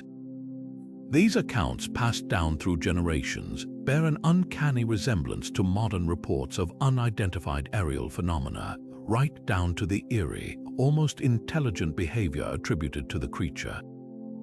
The firebird's origins in Slavic myth are as enigmatic as its appearance. Unlike typical deities or spirits, it doesn't belong to any pantheon. Instead, it drifts between worlds, appearing suddenly to those it chooses, often as a harbinger of transformation. In one prominent tale, Prince Ivan chases the Firebird through a mystical forest, only to discover it emits a light so intense it casts no shadow. This detail mirrors contemporary descriptions of UFOs emitting cold light that defies conventional physics. Even more telling are the legends warning that the Firebird's feathers continue to glow after falling to Earth, radiating heatless warmth, a trait that aligns with reports of falling star artifacts recovered by military units, said to retain anomalous energy long after impact. What sets the Firebird apart from other mythical creatures is its association with advanced knowledge. In some versions of the myth, capturing even a single feather grants the bearer profound wisdom or the ability to see hidden truths. This motif echoes global narratives of extraterrestrial contactees receiving sudden insights or technological leaps after encounters. Skeptics argue these stories are allegories for inspiration, but the consistency is striking. The Firebird doesn't just inspire, it imparts, much like the celestial teachers described in Dogon or Hopi traditions. The most compelling evidence lies in regional sightings that predate the UFO era. 19th century Slavic peasants documented fire serpents in the sky, their movements erratic and purposeful. Serbian folktales speak of the Zmaj, a dragon-like entity that shares the Firebird's luminosity and penchant for nocturnal appearances. Even the Firebird's signature sound, a melodic, almost metallic hum, finds echoes in modern accounts of UFOs emitting low-frequency vibrations. Could these stories be fragmented memories of aerial phenomena that science is only now beginning to classify? Artistic depictions add another layer to the mystery. Traditional Russian lacquer boxes and embroideries show the Firebird surrounded by concentric circles resembling propulsion waves, while folk songs describe it riding the wind without flapping its wings, a detail that aligns with witness reports of crafts defying aerodynamic laws. The Firebird's alleged ability to divide into many mirrors today's sightings of UFOs splitting into smaller orbs, a phenomenon documented by military pilots worldwide. Whether the Firebird was a misinterpreted comet, a plasma-based life form, or an extraterrestrial probe, its legacy endures. It challenges us to reconsider how ancient cultures might have documented encounters with the unexplained not as superstition, but as careful observation. The Firebird doesn't just illuminate the night sky in these tales, it illuminates the blurred line between myth and memory, urging us to question what other truths might be hidden in plain sight, wrapped in the guise of legend. Etched into the clay tablets and towering ziggurats of ancient Mesopotamia, figures with human bodies and sweeping avian wings stare back across millennia, not as gods or demons, but as something far more enigmatic. These birdmen appear repeatedly in Sumerian and Akkadian art, their forms too consistent to dismiss as mere symbolism. Unlike the fantastical hybrid creatures of other mythologies, these beings are depicted with startling anatomical precision, elongated limbs, almond-shaped eyes, and wings that seem less like natural appendages and more like sleek, artificial additions. The famous Burney relief, dating back to 1800 BC, showcases one such figure with taloned feet and a hauntingly serene expression, flanked by owls, a motif some researchers link to wisdom or otherworldly knowledge. What's most striking isn't just their appearance, but their role in Mesopotamian cosmology. Texts like the Enuma Elish describe them as intermediaries between heaven and earth, delivering divine decrees or operating celestial machinery. The parallels to modern extraterrestrial encounters are impossible to ignore. Descriptions of Nordic aliens, tall, pale beings with luminous eyes, resonate eerily with the birdmen's portrayals. Both are said to communicate telepathically, both are associated with advanced technology, and both appear as guides or watchers rather than conquerors. Even the birdmen's wings find echoes in contemporary accounts of extraterrestrials wearing form-fitting suits with wing-like protrusions, perhaps misunderstood propulsion devices or energy conduits. The Epic of Gilgamesh adds another layer, describing the hero's encounter with a winged being named Shamhat, who grants him knowledge of the cosmos, a narrative that mirrors modern abduction accounts where experiencers report downloads of celestial information. But the birdmen weren't passive observers. Cylinder seals from the reign of Sargon the Great depict them manipulating strange devices, objects resembling modern control panels or scanning equipment. One particularly provocative seal, housed in the Berlin Museum, shows a birdman holding a conical instrument emitting wavy lines, standing atop a ziggurat under a sky filled with celestial bodies. Assyrian texts refer to these beings as Apkallu, sages who descended from the stars to teach architecture, agriculture, and law. The Bit Messeri, a Babylonian purification ritual, even details their protective role, warding off plagues with shining stones that sound suspiciously like advanced hygiene technology. Skeptics argue these depictions symbolize shamanic flight or astral projection, yet the Mesopotamians themselves drew clear distinctions. Birdmen appear alongside mundane scenes of irrigation and temple construction, suggesting they were considered as real as earthly laborers. Their wings, often rendered with geometric precision, lack the organic fluidity of bird anatomy. Instead, they resemble segmented panels or folded machinery. Even their postures imply functionality. Some reliefs show them with one arm raised as if adjusting a headpiece, while others grasp what look like handheld tools. Perhaps the most tantalizing clue lies in their sudden disappearance from the artistic record. After centuries of prominence, the birdmen vanish around 600 BCE, coinciding with the rise of more anthropomorphic deities. Was this a cultural shift, or the departure of visitors who'd completed their mission? The answer might lie in the ruins of Nineveh or the untranslated tablets still buried beneath Iraqi sands. Until then, the birdmen remain frozen in clay and stone, their silent wings outstretched as if waiting for us to decipher their true purpose, whether as myth, memory, or messengers from beyond our world. In the mist-shrouded forests of Aotearoa, the Maori people tell of the Patupea, ethereal beings whose existence blurs the line between spirit and flesh. These pale-skinned figures, described with flowing red or golden hair and eyes that shimmered like moonlight on water, weren't mere figments of folklore. They were real enough to leave footprints in the dew-laden ferns, yet vanished like mist when approached. Oral traditions speak of their haunting flute music drifting through the valleys, a sound so mesmerizing it lured travelers deep into the bush where time itself seemed to unravel. What makes these accounts so compelling isn't just their vividness, but the eerie consistency with which Maori across different regions describe the Patupea as otherworldly traits that align uncomfortably well with modern encounters of extraterrestrial beings. The physical descriptions alone warrant scrutiny. Unlike the dark-skinned Maori, the Patupea were said to burn under direct sunlight, forcing them to dwell in perpetual twilight beneath the forest canopy or emerge only under cloud cover. Their sensitivity to light mirrors contemporary reports of alien entities displaying similar aversions, often wearing protective coverings or appearing exclusively at night.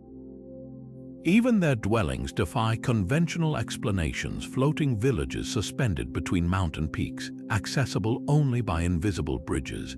The Maori called these structures watu kura, often translating to houses of learning, where the Patupea allegedly shared knowledge of navigation, medicinal plants, and celestial cycles with select Maori tohunga or priests. This transfer of wisdom raises provocative questions. Were these beings mere mythic teachers, or could they have been something far more advanced? New Zealand's status as a modern UFO hotspot adds weight to these ancient narratives. The Kaikoura Lights incident of 1978, witnessed by airline crews and radar operators alike, involved unidentified luminous objects performing impossible aerial maneuvers, precisely the regions where Patupea legends are most concentrated. Even more striking are contemporary Maori accounts from the Yawara Ranges, where hunters report encountering translucent, pale figures who vanish into thin air, leaving behind cold spots and electromagnetic disturbances. These sightings aren't confined to remote areas. In 2017, residents of Auckland's Waitaka Ranges filmed strange, humanoid figures moving through densely wooded slopes at unnatural speeds, their features obscured by an eerie luminescence. The Patupea has supernatural abilities read like a catalogue of extraterrestrial traits. They were said to cloak themselves in mist, become invisible at will, and traverse great distances in moments, capabilities paralleling modern descriptions of UFO propulsion and cloaking technology. Their aversion to iron, a recurring theme in encounters, aligns with global folklore about extraterrestrials repelled by certain metals, a motif echoed in European tales of fairies and the Dogon's Nommos. Some researchers suggest this could hint at electromagnetic sensitivities, a theory bolstered by reports of electronic malfunctions in areas where Patupea activity is alleged. Perhaps the most tantalizing clue lies in the genetic memory of the Maori themselves. Tribal whakapapa, or genealogies, occasionally reference intermarriage between early Maori and the Patupea, resulting in lineages marked by unusual pallor, heightened sensory perception, or even psychic abilities. DNA studies of certain Maori families have revealed rare genetic markers with no clear Polynesian origin, fueling speculation about ancient contact with a distinct human or non-human population. Skeptics argue these are remnants of pre-Polynesian settlers, but the consistency of Patupea descriptions across isolated iwi suggests a more unified source. The Patupea legends don't just belong to the past, they pulse through New Zealand's landscape, from the geothermal vents of Rotorua to the glacial valleys of Fiordland, where unexplained lights still dance above the tree line. Whether these beings were a lost branch of humanity, interdimensional travelers, or visitors from the stars, their legacy challenges us to reconsider the stories we dismiss as mere myth. After all, in a land where the earth breathes steam and the southern lights paint the sky, who's to say where reality ends and the impossible begins? The Patupea may have retreated into the mists, but their whispers linger, carried on the wind that stirs the silver ferns. Soaring above the peaks of Persian mythology, the Simurgh isn't just another mythical bird, it's a cosmic librarian, a being said to possess the wisdom of all ages. This colossal creature, often depicted with the body of a peacock and the head of a dog or lion, doesn't merely fly. It transcends time itself, nesting atop the tree of knowledge, where its wings scatter seeds of enlightenment across the world. But what sets the Simurgh apart from other legendary birds is its role as an active teacher. In the epic Shahnameh, this celestial being raises the hero Zal, abandoned as an infant, healing his albinism with herbs and imparting secrets of medicine, astronomy, and governance. The parallels to modern accounts of extraterrestrial mentors are striking. Here's a being that intervenes directly in human development, offering advanced knowledge far beyond contemporary understanding. The Simurgh's origins deepen the mystery. Ancient Zoroastrian texts describe it as older than creation itself, a survivor of multiple cosmic purifications. Its name, derived from the Middle Persian Senmarwa, translates to 30 birds, a cryptic reference some scholars link to collective consciousness or even a celestial fleet. The Avesta, Zoroastrianism's sacred scripture, positions the Simurgh as a bridge between worlds, capable of transporting souls across dimensions, a concept uncomfortably close to modern descriptions of UFOs as transmedium vehicles. Even its feathers hold power. Legends claim a single plume could heal the sick or reveal hidden truths, echoing global narratives of extraterrestrial artifacts with anomalous properties. What's most compelling is how the Simurgh's narrative intertwines with other avian messengers across cultures. The Egyptian Bennu bird, precursor to the Greek phoenix, shares its cyclical resurrection and cosmic knowledge. The Slavic firebird's luminous feathers and association with prophecy mirror the Simurgh's traits. even the Native American thunderbird, a colossal winged being linked to storms and spiritual wisdom, fits this pattern. These aren't isolated myths, they're fragments of a recurring motif, winged intermediaries delivering celestial wisdom. Skeptics argue the Simurgh symbolizes divine providence or the human quest for knowledge, yet Persian miniature paintings tell a different story. These intricate artworks, like those in the Haft-Paykar manuscript, depict the Simurgh surrounded by geometric patterns resembling sacred geometry or energy fields. Some illustrations show the bird carrying heroes through ringed celestial spheres, evoking imagery of spacecraft traversing orbital paths. The 13th century Sufi poet Attar went further, framing the Simurgh in the Conference of the Birds as a metaphysical guide leading souls through cosmic trials, a narrative some interpret as an allegory for interstellar travel or ascension to higher dimensions. Modern ufologists find eerie resonance in the Simurgh's alleged ability to see all times at once, a trait paralleling descriptions of extraterrestrials as nonlinear beings existing outside human temporal constraints. Even its reported cry, a sound that bestows clarity, aligns with accounts of UFO encounters where witnesses describe harmonic frequencies inducing altered states. Whether the Simurgh was a metaphorical construct, a misunderstood natural phenomenon, or a genuine encounter with a non-human intelligence, its legacy endures. It challenges us to reconsider humanity's oldest stories not as mere fantasy, but as possible records written in the language of myth of something far more extraordinary.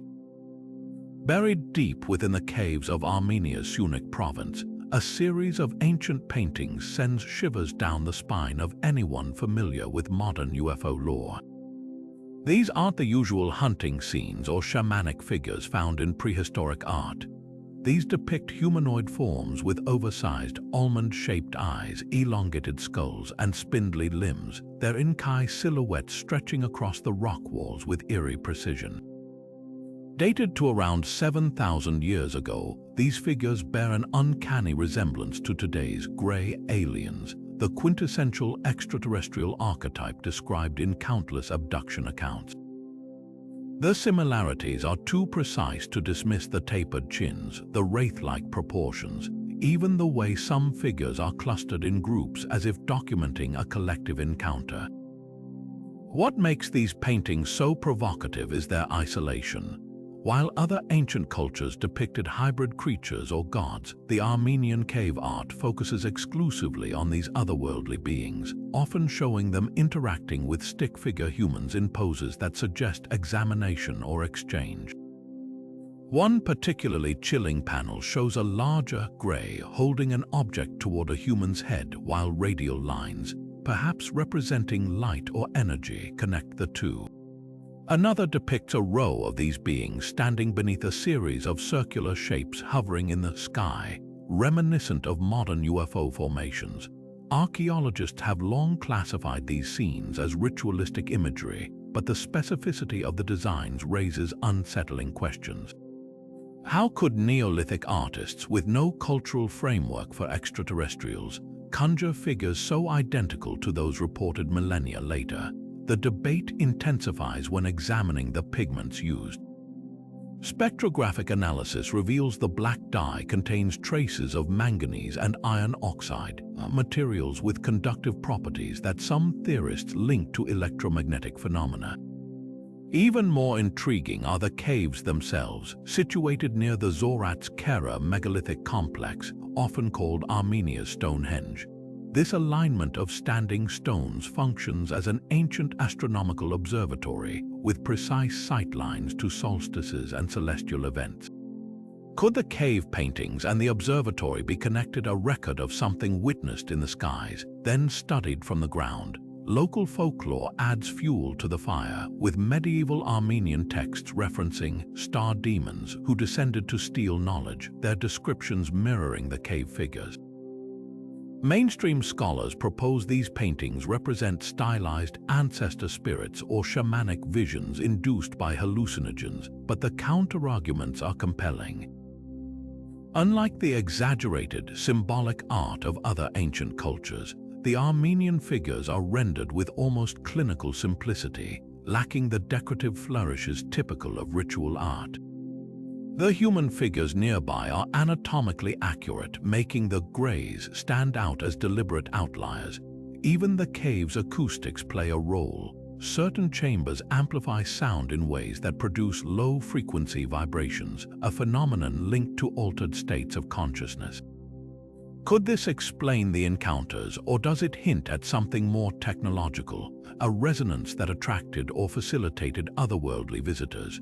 The most tantalizing clue lies in the petroglyphs' longevity. Unlike cave art that fades over millennia, these paintings remain strikingly vivid, their preservation defying natural degradation. Some researchers speculate the pigment mixture might have been intentionally engineered, a notion that challenges our understanding of Neolithic technological capabilities. Others point to the site's geomagnetic anomalies recorded in modern surveys as evidence of lingering energy, perhaps residue from whatever interaction inspired the art. Whether these paintings document actual encounters, spiritual visions, or a lost chapter of human-alien history, their existence forces us to reconsider the boundaries between ancient art and cosmic testimony. In these shadowed caves, the past doesn't just whisper. It stares back with vast, unblinking eyes, urging us to question what we think we know about humanity's earliest memories of the unknown.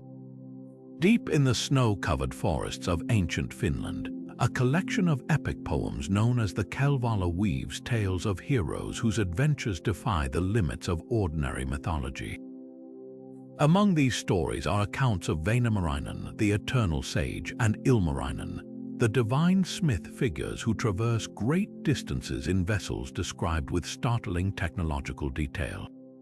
These weren't mere boats or sleds, they were magical constructs that could soar through the air, resist storms, and navigate by the stars.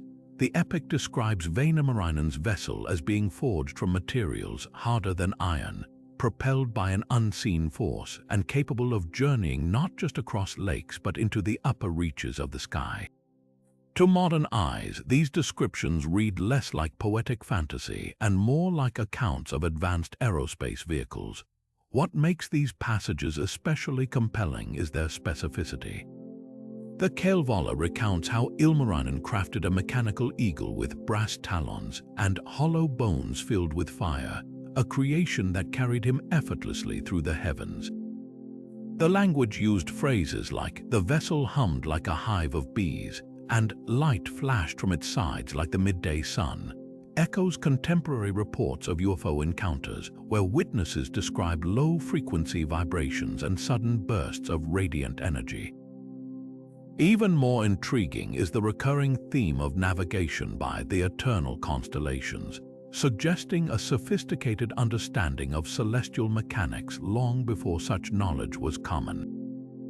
Traditional scholars interpret these elements as symbolic representations of shamanic journeys or allegories for natural phenomena.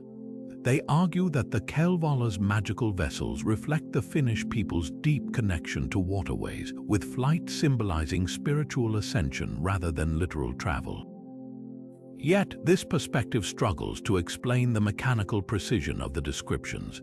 When Väinämöinen's ship is said to turn without oars or hover motionless above the treetops, the text leans toward engineering rather than mysticism. The contrast is stark when compared to other mythic vehicles like Greek winged sandals or Persian flying carpets, which rely on overt magic without mechanical nuance.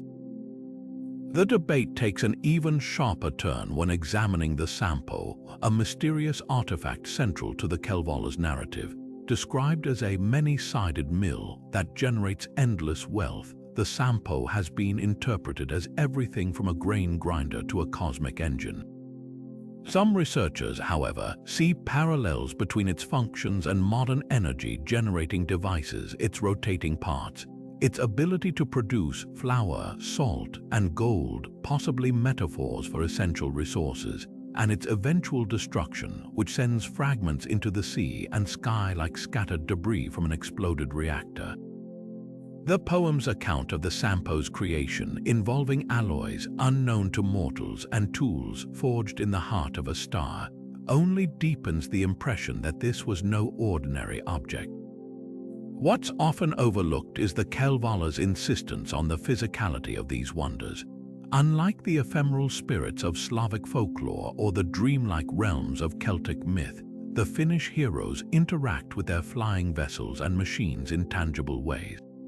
Vainamarainen repairs his ship's broken ribs after a storm, while Ilmarinen's eagle requires maintenance to its metal feathers. These details suggest a culture recording its encounters with technology it didn't fully comprehend but could observe and replicate in myth. The absence of wheels or other archaic mechanics in favor of levitation and energy propulsion is particularly telling. How could a Bronze Age society imagine such concepts without some frame of reference? Whether these tales stem from misinterpreted natural events, forgotten human innovation, or something more otherworldly, their legacy lingers. The Kalevala Sky heroes challenge us to reconsider where myth ends and memory begins, and whether the line between them was ever truly clear. In the quiet expanse of Finland's lakes and forests, the past whispers of wonders that might have once been real, waiting for us to listen. Among the soaring legends of East Asia, few capture the imagination like Korea's Kolima, a mythical winged horse said to traverse vast distances in the blink of an eye. Unlike the graceful Pegasus of Greek lore, this creature wasn't just a symbol of poetic freedom. It was a force of raw, untamed velocity. Ancient texts describe it as the 1,000-mile horse, capable of crossing unfathomable stretches of land and sky before the sun could rise. But what's truly fascinating isn't just the legend itself, it's how closely its descriptions mirror modern theories about advanced propulsion and aerial phenomena that defy conventional physics. The Kolima's origins are steeped in Korea's tumultuous history. During the Goguryeo dynasty, it emerged as a national emblem of resilience, often depicted with flames licking its hooves and wings that shimmered like polished metal. The Samguk Soggi, a 12th century historical record, recounts how the horse's speed was so immense it left streaks of light in its wake, a detail that reads less like mythological embellishment and more like an eyewitness account of a high-velocity craft. Even more intriguing are the accounts of its flight. Witnesses claimed it didn't just flap its wings but hovered effortlessly, its body surrounded by a faint humming aura. To contemporary ears, this sounds eerily close to descriptions of anti-gravity technology or electromagnetic propulsion systems observed in modern UFO encounters. The parallels become even sharper when examining the Kolima's symbolic role in later centuries. During the mid-20th century, North Korea's regime repurposed the myth to represent rapid industrialization, naming their mass mobilization campaign the Kolima movement. While this was clearly metaphorical, the imagery they used stylized depictions of the horse streaking across skies with geometric, almost mechanical wings hints at something deeper.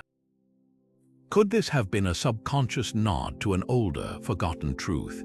Ancient astronaut theorists suggest that the original Kolima legends might have roots in encounters with advanced aerial vehicles, their wings misinterpreted as organic rather than artificial. Skeptics argue that the Kolima is purely allegorical, a cultural expression of humanity's timeless yearning to conquer distance. Yet, the consistency of its descriptions across Korean art and literature raises questions. Medieval scrolls paint the creature with meticulous detail, its elongated body streamlined for aerodynamics, its wings rigid and angular, unlike the soft feathers of birds. Some even show the horse surrounded by concentric circles, resembling the shock waves of a supersonic object. Even the sound attributed to its passage, a deep, resonant hum that vibrated the earth, aligns disturbingly well with contemporary reports of low-frequency acoustic emissions from unidentified aerial phenomena. What's often overlooked is the Kolima's connection to other global speed myths. The Hindu Vimanas, the Norse flying ships, even the biblical chariot of Ezekiel, all share this theme of unimaginable velocity paired with luminous or fiery trails. The column stands apart, however, in its singular focus on pure speed, untethered from divine or militaristic narratives. It wasn't a weapon or a god's vehicle. It was a phenomenon stripped to its essence, motion itself. Whether the column was a poetic exaggeration, a misunderstood natural event, or a fragmented memory of ancient technology, its legacy endures. It challenges us to reconsider how cultures interpret the unexplained, not as fantasy, but as fractured reflections of something real. And in that space between myth and machinery, the truth might still be galloping ahead, just out of sight. While the Dogon's knowledge of Sirius B has captivated researchers for decades, their oral traditions hold another, lesser-known encounter, one that's just as enigmatic.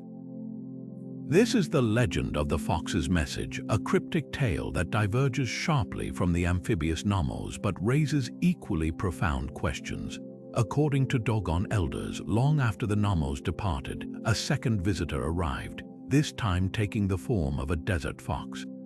But this was no ordinary animal. It communicated not through barks or howls, but through patterns scratched into the sand under the light of a blood-red moon. The elders insist these symbols weren't random. They formed a complex astronomical code, mapping celestial events that wouldn't occur for centuries. What makes the Fox's Message particularly fascinating is its contrast to the Nommo's teachings. Where the Nommos imparted practical knowledge, agriculture, metallurgy, social structure, the Fox's symbols were abstract, almost mathematical.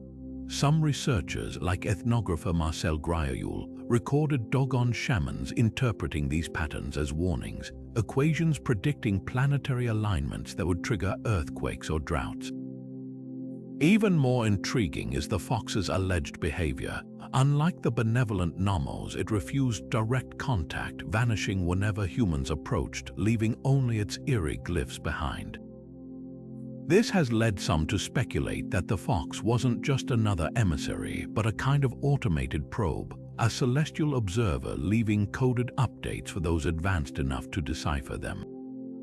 The symbolism of the fox itself adds another layer. In Dogon cosmology, the fox represents unpredictability, a trickster bridging the mundane and the divine.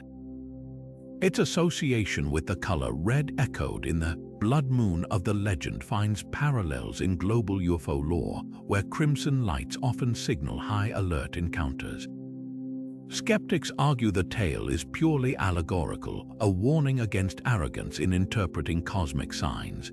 But the Dogon hold firm. The fox's scratches, preserved in ritual sand drawings today, retain their original prophetic power. Comparing the two encounters reveals a startling duality. The Nommos arrived openly, transforming Dogon society, while the fox worked in shadows, its influence subtle but enduring. Both, however, shared one uncanny trait: their messages hinged on Sirius. Just as the Nommos revealed secrets of Sirius B, the Fox's glyphs allegedly pinpointed Sirius C's hypothetical orbit, a claim still debated by astronomers. Could these legends represent separate visitations from the same star system or different factions of a celestial civilization? The answer might lie in the dust of the Dogon sacred shrines, where the Fox's symbols still wait to be fully understood. Perhaps the most haunting detail is the Fox's final message, a single spiral scratched deeper than the rest, said to signify the Great Returning. Whether this foretells the Nommo's promised comeback or something entirely new, the Dogon keep watch. After all, in a universe where stars whisper and foxes write, anything is possible. In the swirling dust of ancient Mesopotamia, the prophet Ezekiel witnessed something that would ignite debate for millennia, a vision so bizarre it straddles the line between divine revelation and extraterrestrial encounter. The Book of Ezekiel, written around 600 BC, describes a storm-racked sky splitting apart to reveal a colossal structure. 4 gleaming, living creatures with humanoid forms but faces of a lion, ox, eagle, and man, their legs ending in hooves that sparked like burnished bronze. Above them stretched an expanse like terrifying crystal, supporting a throne of sapphire from which a figure like glowing metal presided. But the most perplexing detail: the entire assembly moved on interconnected wheels, each full of eyes, and spinning in multiple directions without turning, emitting a sound like the roar of rushing waters. The sheer precision of Ezekiel's account sets it apart from typical biblical visions. Unlike the abstract symbolism of Revelation or Daniel's dreams, Ezekiel's language reads like a technical report. He notes the wheels' gyroscopic movement, their rims high and awesome, and their ability to ascend vertically without pivoting, a maneuverability matching modern descriptions of UFOs.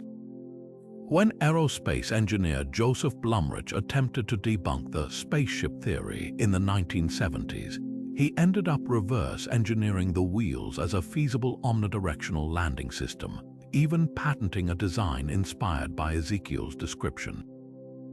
The prophet's emphasis on the wheels being a wheel within a wheel suggests a mechanical complexity alien to the Iron Age, resembling gyroscopes or even the nested rings of a gyro-stabilized craft. Theological scholars argue the vision symbolizes God's omnipresence, with the eyes representing divine omniscience and the four faces embodying creation's hierarchy. Yet Ezekiel's visceral reaction, falling face down in terror, hints at something more tangible than metaphor.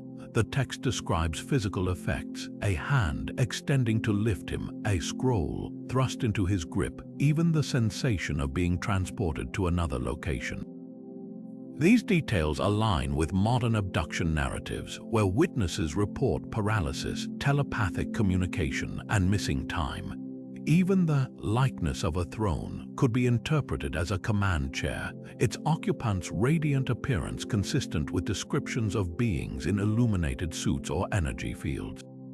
Skeptics counter that Ezekiel was hallucinating, possibly under the influence of ergot-infected grain or during a seizure, but the vision's coherence undermines this theory. The prophet meticulously records angles, materials, and kinematics details absent from hallucinatory episodes. The creature's four faces, often dismissed as symbolic, find eerie parallels in Assyrian Lamashu statues and even the four-quadrant visual systems of some insects, suggesting an attempt to articulate a biologically unfamiliar form. Perhaps the most haunting clue lies in the aftermath. Ezekiel's life was never the same. He exhibited symptoms resembling post-traumatic stress, including muteness and compulsive mimicry of the wheeled motions. His prophecies became littered with mechanical analogies, describing divine intervention as the whirring of wings or the sound of marching in the tops of the mulberry trees. Was this poetic license or the struggle of an ancient mind to process advanced technology? From the Vatican's medieval artists to NASA early engineers, Ezekiel's wheels have fascinated those who dare to reimagine them.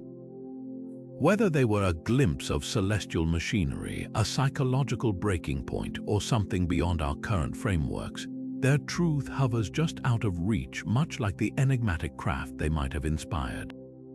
And that's where the mystery lingers, not in proving what Ezekiel saw, but in recognizing how one man's vision continues to turn endlessly between the sacred and the extraterrestrial. From the Vimanas of India to the Dogon's celestial knowledge, from the Norse god sky chariots to Ezekiel's wheeled throne, these 30 legends span continents, cultures, and millennia, yet they weave a tapestry of eerie similarities. Stories of beings descending from the skies, wielding unimaginable power, sharing advanced knowledge, and vanishing with promises to return. These aren't just isolated myths.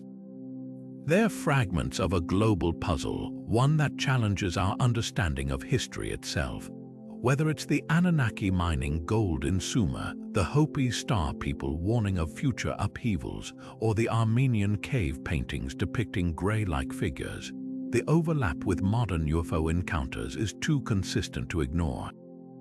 So, what binds these tales together? One possibility is that ancient civilizations encountered something extraordinary, visitors from beyond our world, whose technology was so advanced it could only be interpreted as divine. The precision of their astronomical knowledge, the mechanical details in their descriptions, even the physiological traits of these beings, elongated heads, luminous eyes, aversion to sunlight, align unsettlingly with contemporary accounts of extraterrestrials. Could these legends be humanity's way of preserving encounters we're only now beginning to understand scientifically? On the other hand, skeptics argue these stories are products of human imagination, archetypes born from our innate desire to explain the unexplainable. Lightning becomes Thor's hammer, comets transform into fiery serpents, and shamanic visions morph into sky gods. After all, cultures separated by oceans and centuries share similar mythic themes, not because of shared experiences, but because of shared psychology. The human mind seeks patterns, and what greater mystery is there than the heavens above? Yet, even this explanation leaves gaps. How do we account for the Dogon's knowledge of Sirius B, invisible to the naked eye, or the Nazca Lines perfectly designed for an aerial viewer, or the sudden, inexplicable leaps in technological and cultural development across ancient societies? These aren't just stories, they're embedded in artifacts, architecture, and oral traditions passed down with startling accuracy. Perhaps the truth lies somewhere in between. Maybe these legends are a mix of misunderstood natural phenomena, lost human ingenuity, and just maybe genuine contact with something beyond our current understanding. The fact that so many cultures with no possible way to communicate described eerily similar encounters suggests there's more here than coincidence. What's undeniable is that these stories continue to captivate us. They push us to question, to explore, and to wonder if we're truly alone in the universe, or if our ancestors left us clues hidden in plain sight. So, what do you think? Are these legends proof of ancient visitations, or are they testament to humanity's boundless imagination? Let us know in the comments, and if you're fascinated by these historical enigmas, don't forget to subscribe. The past is far stranger than we've been taught, and the next revelation might be just one video away.